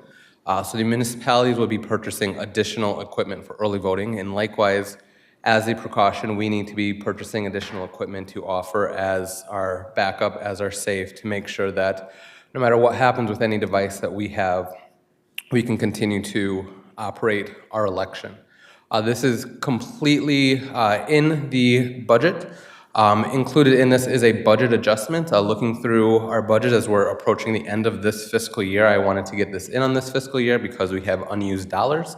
Rather than using them for things like buying extra stock of paper, using this for equipment that is necessary and needed for our future use to continue to ensure that Genesee County has safe and secure elections. Any other questions? Mr. Shoemaker? Thank you, Madam. Is this the only vendor that provides this? So that's a great question. So in the state of Michigan, the way that our election hardware goes is the state approves vendors to purchase from, and then the local units of government can work with their county clerk. The county clerk gets the decision to make which vendor they use, and they sign a contract. In 2017, the Genesee County Clerk signed a contract with Hart Intercivic that is a 10-year contract. All of the election vendor contracts are 10-year contracts. The state of Michigan currently has approved 3, Hart Intercivic, Dominion, which many of you have heard of, and ES&S. We are currently under contract with Hart. That is our election vendor, at least for the next 10 years. As a hardware system, we can't buy 10 devices from one company and 10 from the other. Hart is who we have, so this is pretty much a sole source contract for us. Any other questions? Seeing none, oh, No, I just have to, thank you, Mr. Clerk. It's appreciated you're here to answer questions. Of course, always. thank you. Any other questions? Seeing none, all those in favor? Aye. Opposed? Motion carried. And we'll move on to Community Economic Development. Dale Wayhill. Madam Chair, I was not at committee, and there's a lot of these, so I'm going to defer to my able Vice Chair, Commissioner Brown. Thank you, Commissioner Wayhill. You're welcome. Madam Chair, I move 2023-334, approval of a pass-through agreement between Genesee County and the Mass Transportation Authority to provide for transit planning activities. Support. Been moved and supported. Any discussion? Seeing none, all those in favor? Aye. Opposed? Motion carried. I move 2023-335, approval of a pass-through agreement between Genesee County and the Genesee-Lapeer-Shiawassee Region 5 Planning and Development Commission to provide regional planning activities. Been moved and supported. Any discussion? Seeing none, all those in favor? Aye. Opposed? Motion carried. I move number 443, approval of a request by Genesee County's Metropolitan Planning Commission to travel to the Michigan Association of Planning 2023 Conference in Acme, Michigan. The dates are October 4th through 6th. The cost of the travel for 3 staff members, somebody's been listening, not to exceed $3,329. Support. Been moved and supported. Any discussion? Seeing none, all those in favor? Aye. Opposed? Motion carried. Move number 444, approval of an agreement between Genesee County and the Michigan Department of Transportation in an amount not to exceed $50,000 to provide for a rideshare program. Been moved and supported. Any discussion? Seeing none, all those in favor? Aye. Opposed? Motion carried. I move number 445, approval of an agreement between Genesee County and Communities First in an amount not to exceed $1.4 million to provide for the construction of new multifamily affordable rental apartments. The cost of the project will be paid using Home Investment Partnership Program funding. Been moved and supported. Any discussion? Seeing none, all those in favor? Aye. Opposed? Motion carried. I move number 447, approval of a purchase order to the Genesee County Land Bank in an amount not to exceed $600,000 to provide for the purchase of properties through the Neighborhood Stabilization Program and the Neighborhood Purchase Rehab Resale Programs. Funding for this purchase order will be paid from the accounts listed. Support. Been moved and supported. Any discussion? All those in favor? Aye. Opposed? Motion carried. Madam Chair, I move number 448, approval of purchase orders to various vendors for the fiscal year ending 2024 in a total amount not to exceed $1.150 million to provide home improvement repairs within Genesee County's Home Improvement Program. The cost for these purchase orders will be paid for from the accounts listed. Moved and supported. Any discussion? Seeing none, all those in favor? Aye. Opposed? Motion carried. Madam Chair, I move number 456, approval of a proposed amendment to the 2022-2023 appropriations resolution to transfer funding from canceled CDBG CV projects to the Home Improvement and Urgent Repair Program. Been moved and supported. Any discussion? Seeing none, all those in favor? Aye. Opposed? Motion carried. Madam Chair, I move number 462, approval of an agreement between Genesee County and Environmental Testing and Consulting, Inc. in an amount not to exceed $22,800 to provide lead, asbestos, and risk assessments and clearances for Genesee County's Home Improvement Program. Funding for this contract will come from the accounts listed. Been moved and supported. Any discussion? Seeing none, all those in favor? Aye. Opposed? Motion carried. Madam Chair, I move number 468, approval of an agreement between Genesee County and the Federal Highway Administration in the amount of $515,000 to provide for a safety action plan. The cost for this agreement will be paid from account number ending in 804. Been moved and supported. Any discussion? Seeing none, all those in favor? Aye. Opposed? Motion carried. Madam Chair, I move number 488, Home Program, Neighborhood Stabilization Program, and Neighborhood Purchase Rehab and Resale Program participating lender agreements. Been moved and supported. Any discussion? Seeing none, all those in favor? Aye. Opposed? Motion carried. I have no other reports. No report. At this time, we will go on to our Finance Committee, which is Commissioner Brown again. Madam Chair, I move number 328, approval of a request to create, post, and fill a secretary position at Genesee County's Health Department. The position will be funded from account ending in 702 and related fringes. Been moved and supported. Any discussion? Seeing none, all those in favor? Aye. Opposed? Motion carried. Madam Chair, I move 332, approval of proposed amendment to the 2022-23 appropriations resolution as described in the attached memo. Been moved and supported. Any discussion? Seeing none, all those in favor? Aye. Opposed? Motion carried. 411, I move forwarding to receive and file a copy of the paid county bills for the weeks ending 7/31/23 and 8/13/23 in the total amount of $7,261,084.95. Been moved and supported. Any discussion? Seeing none, all those in favor? Aye. Opposed? Nay. I move 413, forwarding to receive and file a copy of the 22 Genesee County Retirement Commission Annual Report. Support. Been moved and supported. Any discussion? Seeing none, all those in favor? Aye. Opposed? Motion carried. I move 417, approval of an amendment to a purchase order to Centus for the fiscal year ending 2023 in an amount not to exceed $6,500 to provide for additional Support. building cleaning supplies and services. Been moved and supported. Any discussion? Seeing none, all those in favor? Aye. Opposed? Motion carried. I move 428, approval of a proposed amendment to the 2022-2023 appropriations resolution that reduces revenue and expenditures in the Water Assistance Program. Been moved and supported. Any discussion?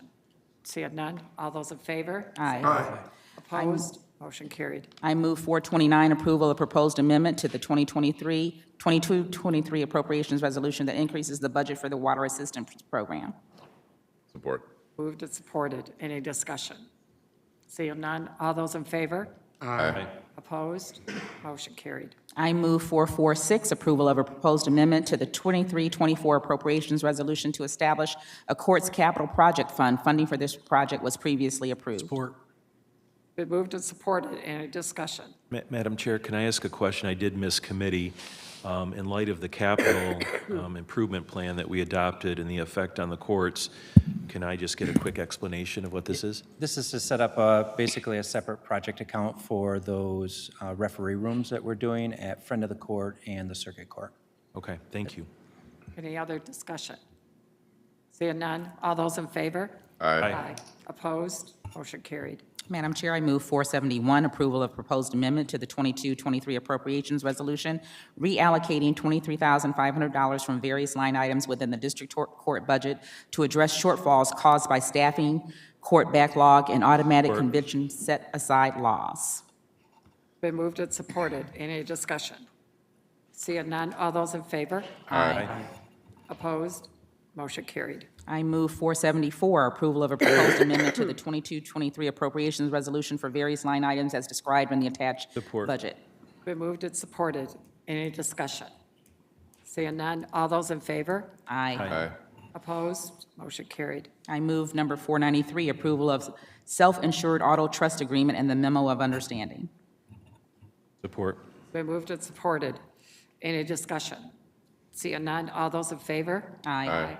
Opposed? Motion carried. I move number 515, approval of a proposed amendment to the 22-23 appropriations resolution, transferring funds to and creating a capital projects fund. Support. Been moved and supported. Any discussion? Madam Chair, is this the 2 million or so that we talked about? Okay. Any further discussion? I got. Okay. Seeing none, all those in favor? Aye. Opposed? Motion carried. Any report? I have no reports, Madam Chair. Thank you. We'll go on to Government Operations Committee. Thank you. Madam Chair, I'd like to move item 300, purchasing policy update. Support. Madam Chair, Moved and supported. yeah, I'd like to move to postpone purchasing policy update. I think in order to underscore this board's commitment to diversity, equity, and inclusion, that all policies, past and present, should at least contain a DEI statement and some indication of how to implement that statement. So in that light, I'd like to move to postpone this and to ask that the purchasing officer and staff meet with the DEI Commission to ascertain what that language should look like. Support. Been moved and supported. Any discussion? That's it. None. All those in favor? Aye. Opposed? Motion carried. Okay. Madam Chair, I'd like to move item 450, approval of recommendation by Genesee County's prosecutor to self-fund liability and workers' compensation insurance for the Special Assistant Attorney Generals working in Genesee County. Been moved and supported. Any discussion? Seeing none, all those in favor? Aye. Opposed? Motion carried. I'd like to move item 461, approval of a grant award from the Michigan Department of Health and Human Services in the amount of $408,595 to provide for crime victim services in Genesee County's prosecutor office. Been moved and supported. Any discussion? Seeing none, all those in favor? Aye. Opposed? Motion carried. I'd like to move item 465, approval of an agreement between Genesee County and the state of Michigan to provide for the 4D cooperative reimbursement agreement at Genesee County's front of the court. Support. Been moved and supported. Any discussion? Seeing none, all those in favor? Aye. Opposed? Motion carried. I'd like to move item 472, approval of grant award from Michigan Department of Health and Human Services in the amount of $276,368 to provide for Genesee County's Stop Violence Against Women Been initiatives. moved and supported. Any discussion? Seeing none, all those in favor? Aye. Opposed? Motion carried. Madam Do you Chair, any I have no report? reports. No report at this time. We'll move on to Human Services Committee. Mr. Winfrey. Thank you, Madam Chair. Resolution 306, approval of a grant award from the Michigan Department of Health and Human Services in the amount of $1,219,280 to provide for homelessness prevention. Been moved and supported. Any discussion? Seeing none, all those in favor? Aye. Opposed? Motion carried. Madam Chair? Yes. Item number 2 through 28 are our annual allocation of the senior millage funding. It may make sense to move all of those as one. Yeah, I will read the first one and the rest will be similar. Okay. Approval of an agreement between Genesee County and various senior centers.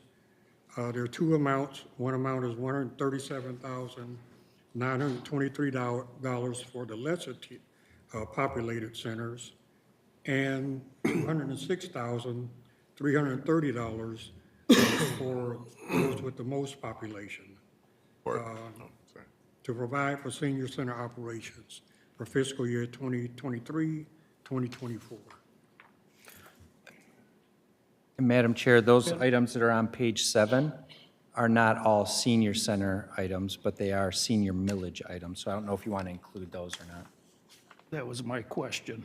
Those are not the senior, they're Yeah, part so- of the senior millage, yes, but they're not part of the Right. grants So it'd be So in to that the way- various senior citizens. And so I would prefer 2 through to 17.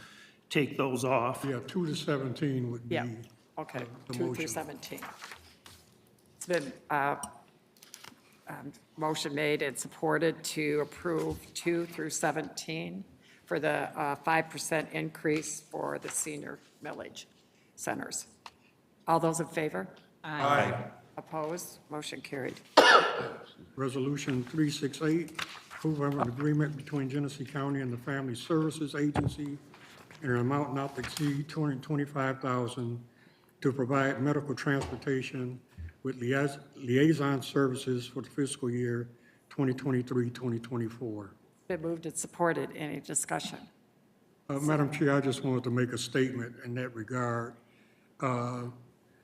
There are hundreds of homebound, wheelchair-bound residents in this county who are virtually homebound because, for one thing, MTA Rides to Wellness will not take you grocery shopping or to run other errands.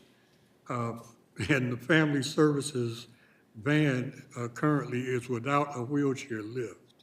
So I've had conversations with Josh. I'll have conversations with Ed Benning out at MTA to see what we can do, to fill that gap in services.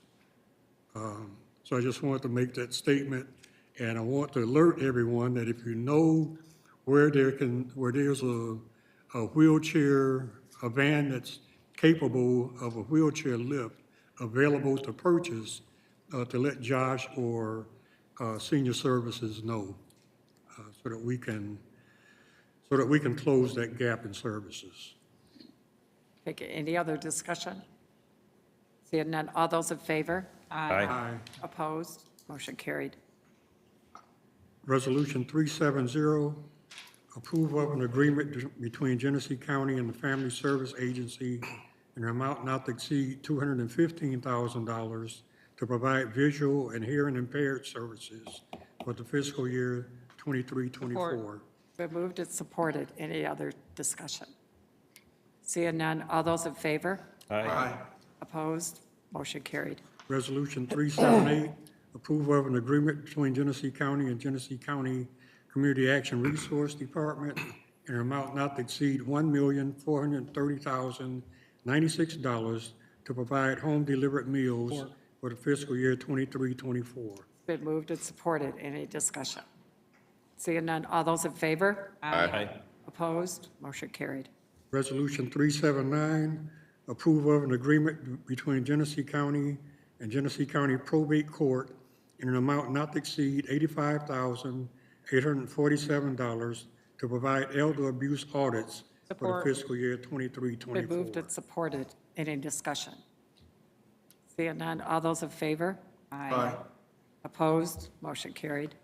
Resolution 381, approval of an agreement between Genesee County and Genesee County Prosecutor in an amount not to exceed $53,200 to provide elder abuse services Support. for the fiscal year 23-24. It's been moved and supported. Any discussion? Seeing none, all those in favor? Aye. Opposed? Motion carried. Resolution 384, approval of an agreement between Genesee County and Michigan Community Services, Inc. in an amount not to exceed $180,000 to provide adult daycare services for fiscal year 23-24. Been moved and supported. Any discussion? Seeing none, all those in favor? Aye. Opposed? Motion carried. Madam Chair, I think we skipped one, Yeah, we skipped one. I'm sorry. number 23. I'm sorry. We skipped number 23. Oh, okay, I'm sorry. Resolution 382, approve of an agreement between Genesee County and the Office of Genesee County Sheriff in an amount not to exceed $500,000 to provide elder abuse and exploitation prevention services for fiscal year 23-24. Been moved and supported. Any discussion? Seeing none, all those in favor? Aye. Opposed? Motion carried. Resolution 385, approval of an agreement between Genesee County and Michigan Community Services, Inc. in an amount not to exceed $161,092 to provide in-home respite services for fiscal year 23-24. Been moved, Support. supported. Any discussion? Seeing none, all those in favor? Aye. Opposed? Motion carried.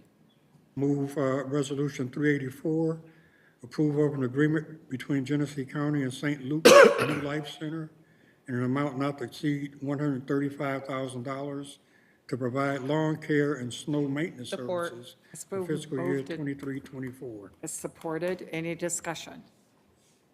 Seeing none, all those in favor? Aye. Opposed? Motion carried.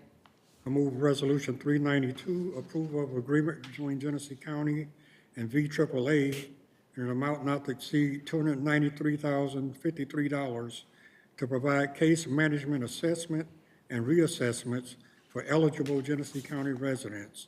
Funding for this agreement will be paid from account 883001. Support. Been moved and supported. Any discussion? Seeing none, all those in favor? Aye. Opposed? Motion carried. Resolution, I move. Hang in there, Resolution Mr. Chairman. 393, Approval of an agreement between Genesee County and VAAA in an amount not to exceed $170,460 to provide intake, referral, and telephone screening services for the fiscal year 23-24. Support. Been moved and supported. Any discussion? Seeing none, all those in favor? Aye. Opposed? Motion carried. Mr. Whitford, you may be able to go through 29 through 39. through 39 because it's all deals with Head All Start. right, okay, thank you. I'll support that motion. I'm about to get tongue-tied anyway. Okay, and it reads as follows: approval of an agreement between Genesee County and various school districts and other sites in various amounts to provide food service to Head Start and Early Head Start programs in their buildings. Support. Costs will be paid from accounts listed. Been moved and supported. Any discussion?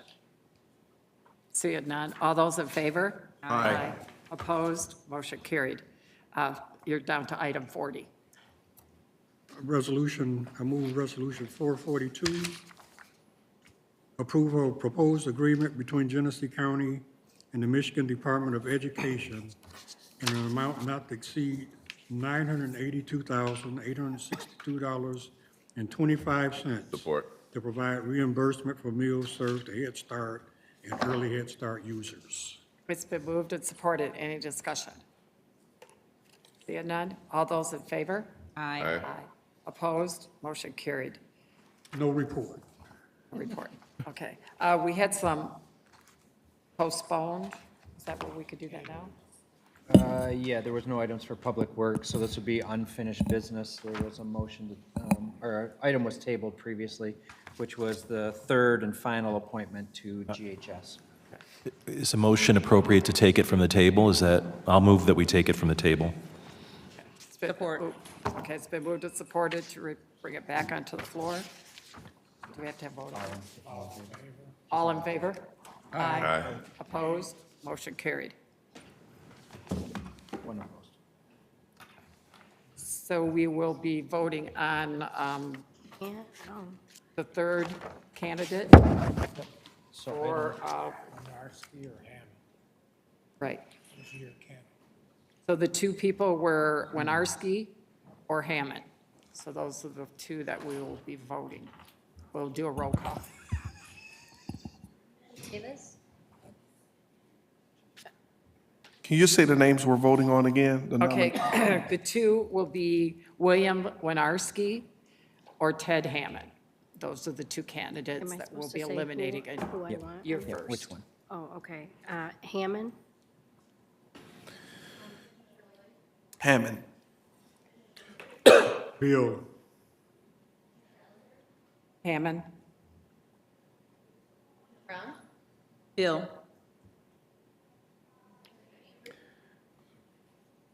Come on. Winiarski. Is it Winiarski? Is that what it is? I just may have sounded like, look. Hammond. so it's still a 4-4. 4-4 tie. What do we do now? Go to another round. Keep voting or move to postpone to a meeting. No, I think we need to take action tonight. I agree. We need to go ahead and take action on it. I agree. 'Cause the vo- So we'll Up go to around us. again. Hammond. Hammond, Hammond, Bill. Hammond. Winiarski? Hammond. Hammond? okay, the third seat will be 6 votes to Mr. Hammond. Ted Hammond. So, all right, so now are there any other unfinished business? Commissioner Brown and I did a little trip and test drove some of the EV vehicles, and she she got there earlier than I did, so she got to see the presentation, and she did take some good notes. So if Josh could share those with the rest of the commissioners so that everybody could see what she kind of learned, because we'll be doing our auto, picking out vehicles pretty soon. So that might be something that we might want to consider. And it was really interesting to drive around the track, and I actually got to open it up and go like 75 miles an hour around these curves, and it was pretty exciting, and it was really fun, and you don't even know your car's moving because you can't hear it at all. So it was very interesting. Mr. Lloyd. As a closing comment, I just want to ask the community to be prayerful for all of our General Motors members in the community and even those that work for the companies in this community. A lot of folks have followed the media and seen a lot. It's a time that comes around every 4 years. We're in negotiations with all three autos, and General Motors is probably the largest employer in our community.